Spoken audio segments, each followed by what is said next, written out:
Jai Shri Ram Jai Shri Ram Jai Shri Ram Jai Shri Ram Jai Shri Ram Jai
breaker of this world's chain, we adore thee, whom all men love, spotless, taking man's form.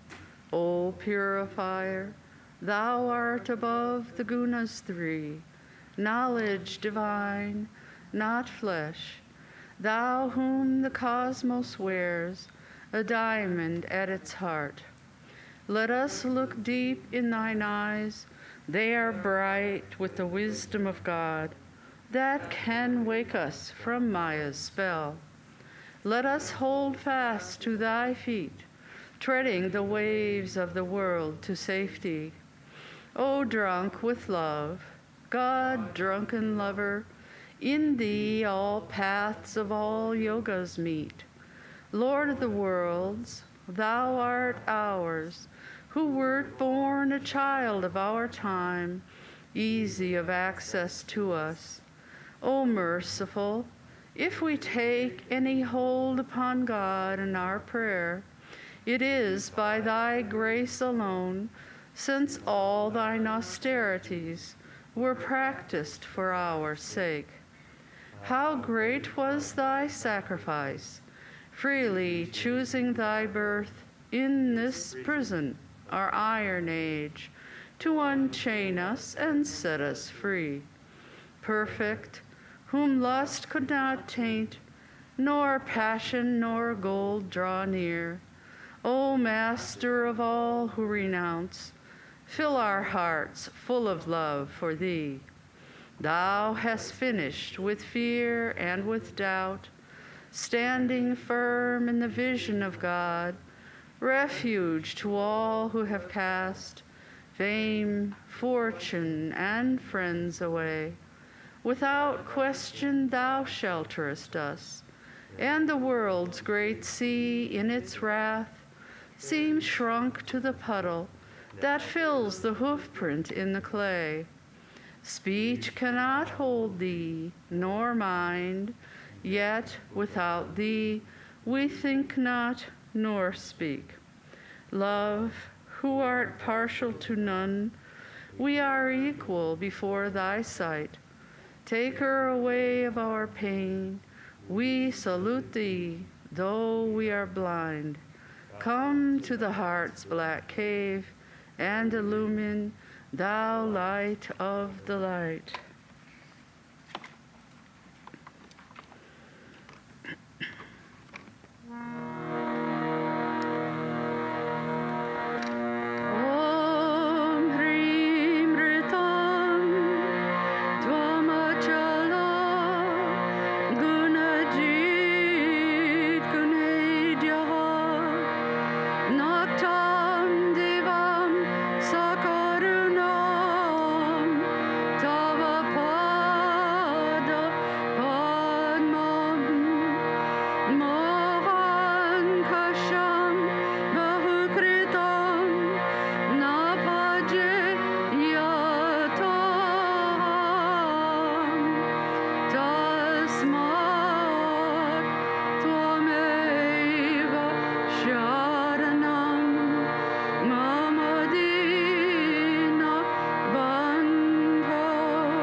Swami Sharadananda. A recent book published on Swami Sharadananda, which translates his name as The Bliss of Knowledge. And this was the translation of his own name he gave while he was in the US. He was born in Calcutta, December 23, 1865. His father was Girish Chandra Chakravarti and mother Neelmani Devi. Devout people, and they had a large family, and they owned a druggist shop. Sharadananda was quiet and gentle, which was construed by many as a sign that the boy was not intelligent. At an early age, observing his mother worshipping the family deity, he developed a strong religious inclination. He was warm, loving, unselfish, extremely courteous, and incapable of using harsh words or hurting anyone's feelings. Sharat and his cousin Shashi, who later became Swami Ramkrishnananda, had read about Sri Ramakrishna in a local journal, and they had agreed to meet him personally. At first sight, Sri Ramakrishna recognized both Sharat and Shashi as his very own. One day at Dakshineshwar, the master was praising Ganesha, the god of success. Sharat was present in the audience. He at once said, "Sir, I like the character of Ganesha very much. He is my ideal." The master immediately corrected him and said, "Ganesha is not your ideal. Your ideal is Shiva. In you lie dominant attributes of Shiva. Always think of yourself as Shiva and me as your Shakti powers. I am the ultimate repository of all your powers." One time, the young Sharat couldn't concentrate, and he reported to the master.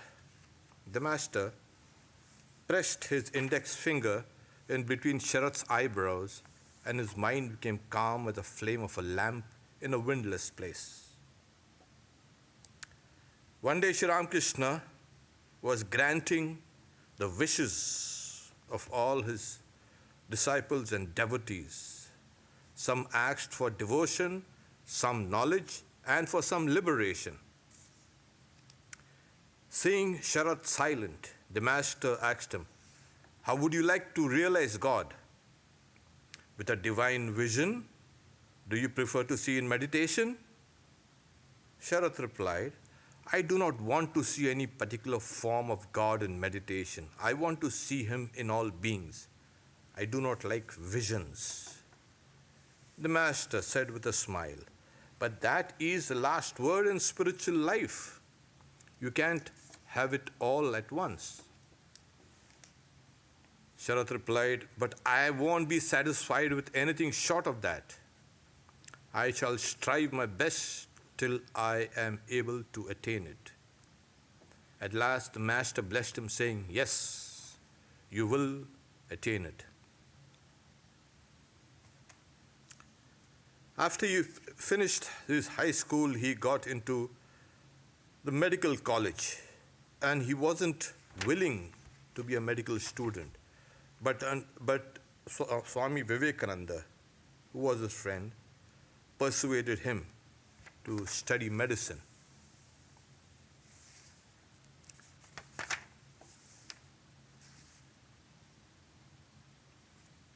Once Swami Sharadananda, Sharat Maharaj, they were talking with a group of devotees, and Sri Ramakrishna made a pertinent reply. Once he said, Mahamaya does not trap those who are around me. He kept visiting the Master off and on, getting instructions in meditation and prayer, and he deepened his spiritual life gradually. After the Master's passing away, they all went and performed great austerities. A group of them had gone to Anandpur, the country home of Swami Premananda. Inspired by Swami Vivekananda, they took informal monastic vows during a night-long vigil around a sacred fire. Later, they took the formal monastic vows through what is called a Viraja Homa, a sacrifice which confers them the monastic life. He was named Swami Shardananda. Sometimes Vivekananda and Swami Shardananda would spend the whole nights in japa and meditation at the cremation grounds where the Master's body was cremated, or in the old Dakshineshwar gardens. Swami Vivekananda says, the Master has given me charge of Sharat. Sharat is now yearning for God. The Kundalini is awakened in him. Shardananda also learned from Vivekananda how to sing and play the drums. That's a tabla. He had a sweet, melodious voice. Then began those years of pilgrimage and austerities, relying solely on God for everything.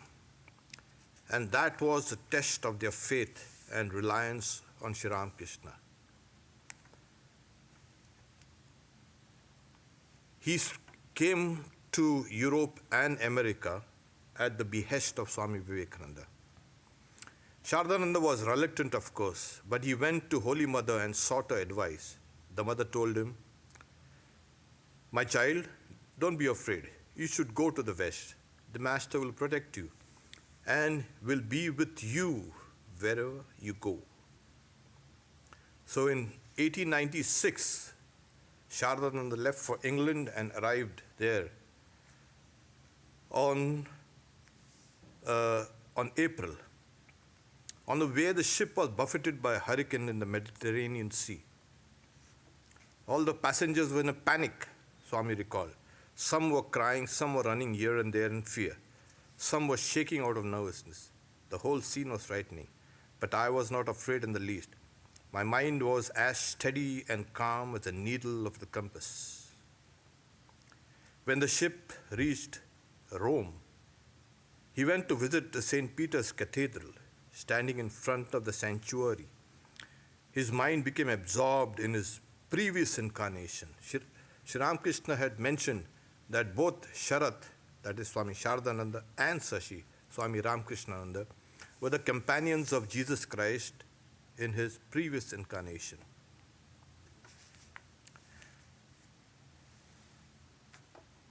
Vivekananda began his whirlwind tour in 1896. 5 classes a week on Jnana Yoga, etc. He was exhausted. So he made Swami Shardananda take up the lecturing work. He also met the Professor Max Müller, the Orientalist.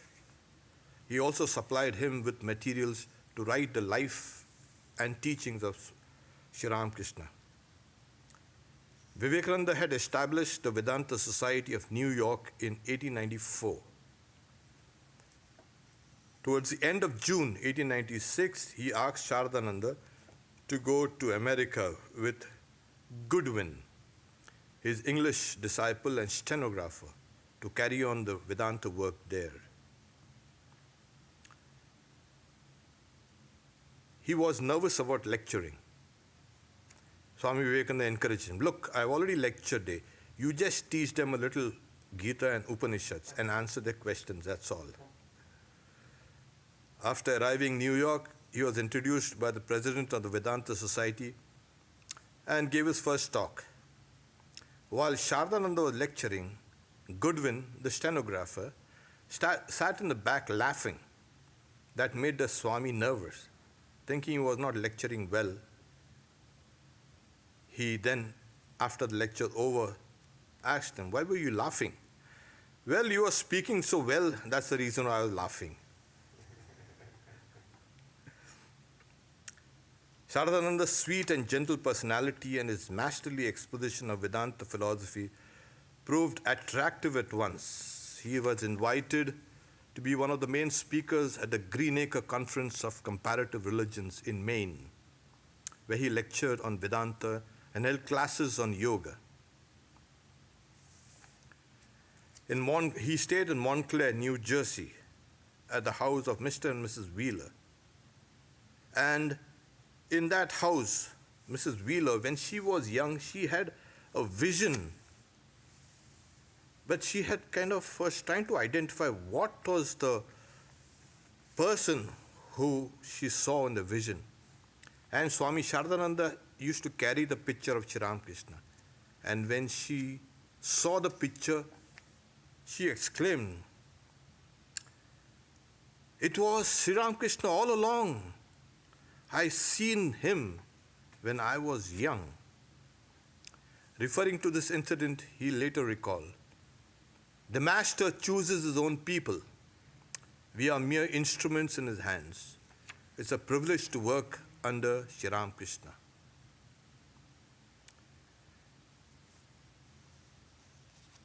He was recalled back to India by Swami Vivekananda and made the Secretary General of the order.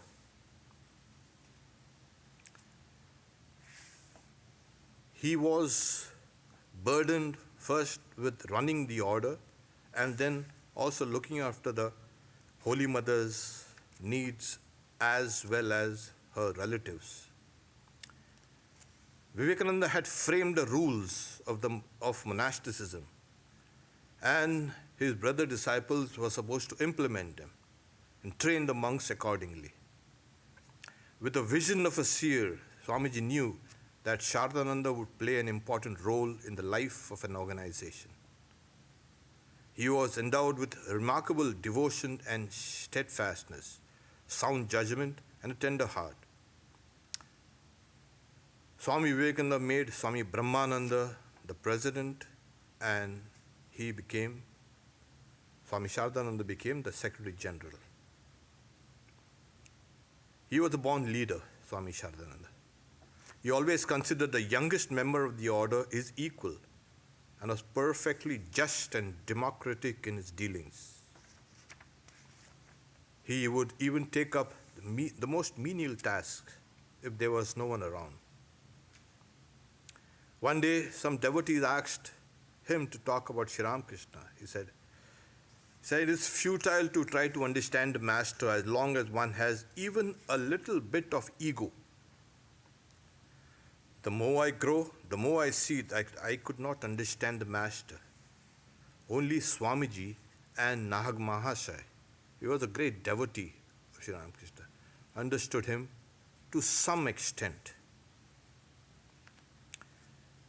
In 1900, Sharadananda decided to practice the Tantric sadhana under the guidance of his uncle, Ishwar Chandra Chakrabarti, who was an adept. He received permission from the Holy Mother and Swami Brahmananda, and then began to spend long hours in japa and meditation and the rituals. This particular spiritual discipline unveiled to him the mystery of Shakti, which is the realization of the Divine Mother in all. And eventually, it helped him to be the caretaker of the Mother and also to write the life of the Master.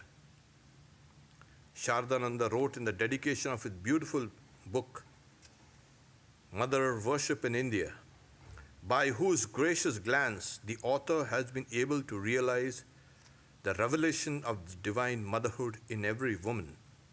To her lotus feet, the work is dedicated in all humility and devotion. Vivekananda had passed away in July 1902, and the entire responsibilities of the order now fell on him.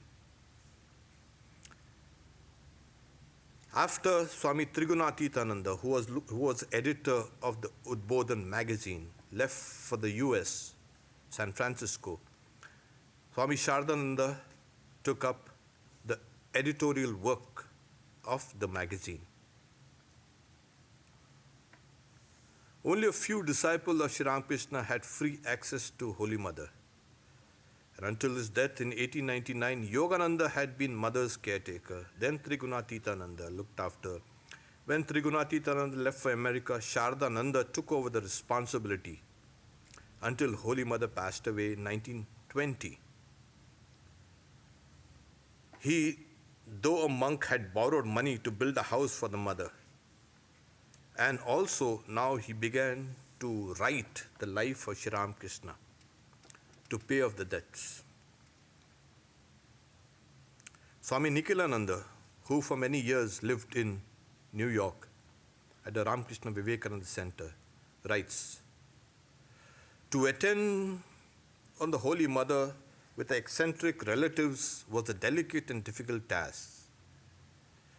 As Holy Mother herself put it, I shall have no difficulty as long as Sharat lives here. I do not see anyone else who can shoulder my burden." Shardananda himself called himself a doorkeeper to the Holy Mother, and he was proud of that position.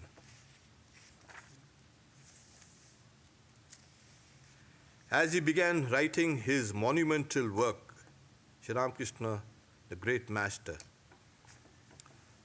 it was not only authentic interpretive biography of the master, but also a classic in Bengali literature.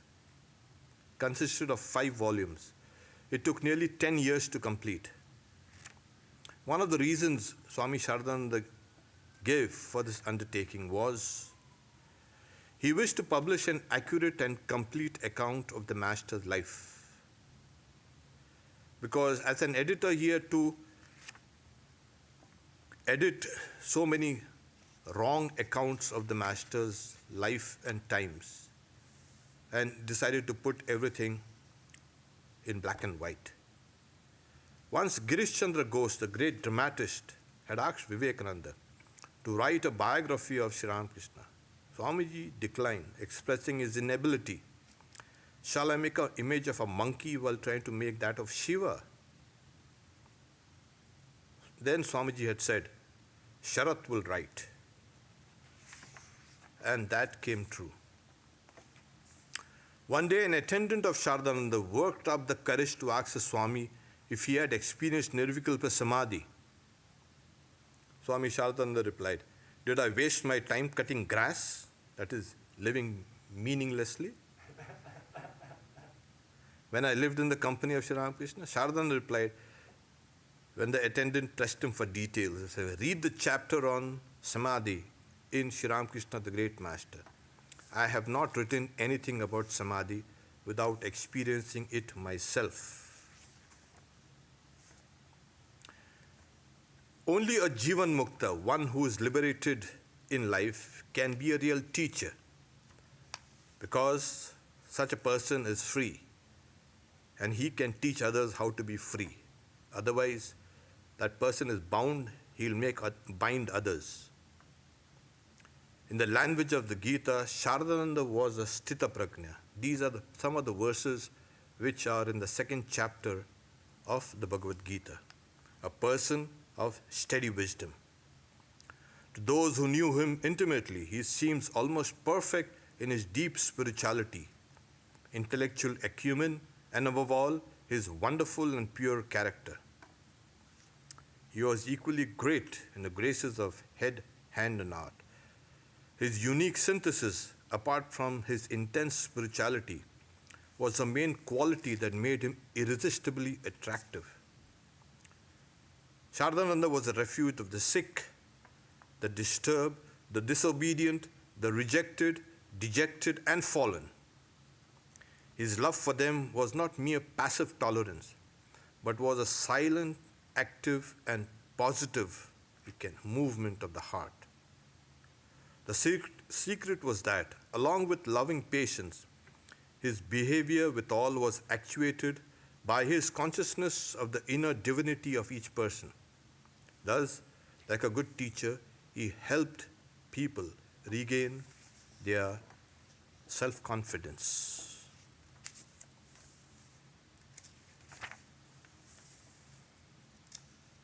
Towards the end, Shardananda was a glowing example of a person who would keep his mind in God or the self, and at the same time dedicate his mind also to the work.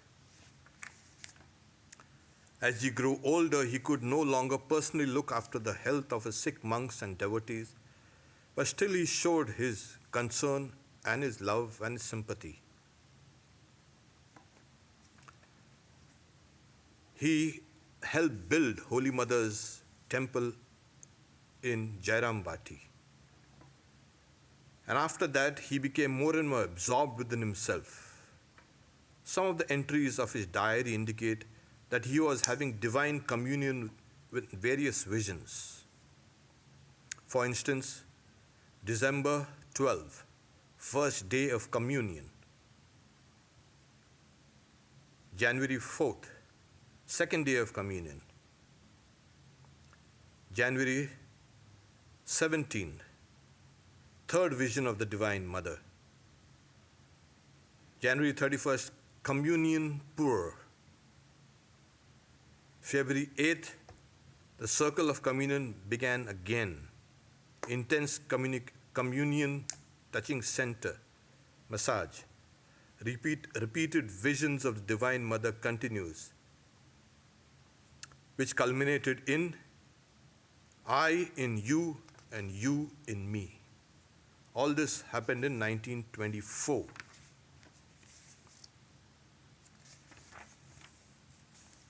In the early 1927, he went to Belur Math to attend a meeting. He greeted the monks joyfully and had lunch with Swami Shivananda. While leaving for Udbodhan, that is in Calcutta, he said to Shivananda, Mahapurush Maharaj, my body was not going to last long. After a few days, his attendant found him reclining on a bed, struggling to get up. Swami Shardananda said, don't tell anybody, don't make a noise, I'll go downstairs to meet the devotees. But he felt dizzy and lay down on his bed. He had suffered a stroke. His condition rapidly deteriorated and he had temperature. And on August 19, 1927, it was the birth anniversary of Sri Krishna. All the monks around began chanting Hari Om Ram Krishna. Swami Shardananda, the great yogi and beloved disciple of Sri Ramakrishna, breathed his last.